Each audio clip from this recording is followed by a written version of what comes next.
गेलियो गे रानी तोरा माई के कहानी बुझ गेलियो गे रानी हम नजरी में खसल छो तोरा माई के कहानी बुझ गेलियो गे रानी हम नजरी में खसल छो मन बारा ओकर चसल छो हमर बाप संगे फंसल छो मन बारा ओकर चसल छो हमर बाप संगे फंसल छो तोरा माई के कहानी बुझ गेलियो गे रानी तोरा माई के कहानी बुझ गेलियो गे रानी हम नजरी में खसल छो तोरा माई के कहानी बुझ गेलियो गे रानी हम नजरी में खसल छो मन बारा ओकर चसल छो हमर बाप संगे फंसल छो Sonu Kushwaha music by DJ Gopal Babu देवधा कहाँ बाजार मोतिहारी है कहाँ बाजार मोतिहारी साँझे सवेरे छौड़ी करे छौ भेट गे रहिया देखै छौ गे रहरी के खेत गे सुन गे साँझे सवेरे छौड़ी करे छौ भेट गे रहिया देखै छौ गे रहरी के खेत गे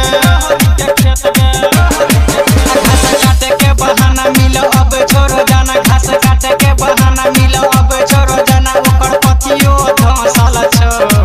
घास काटे के बहाना मिल अब छोरो जाना ओकर पतियो धसल छो मन बारा ओकर चसल छो हमर बाप संगे फंसल छो मन बारा ओकर चसल छो हमर बाप संगे फंसल छो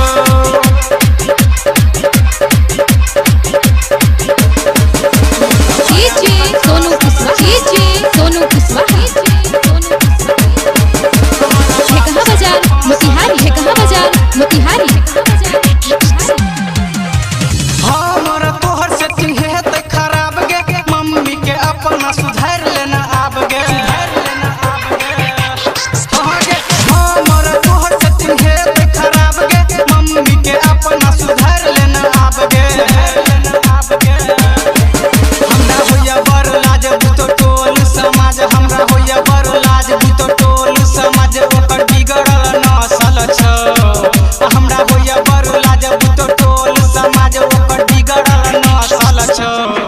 ओकर मन बड़ा चसल छो हमर बाप संगे फंसल छो ओकर मन बड़ा चसल छो हमर बाप संगे फंसल छो सोनू कुशवाहा कृष्णा रिकॉर्डिंग स्टूडियो बल्हारो देवधा है कहाँ बाजार मोतिहारी है कहाँ बाजार मोतिहारी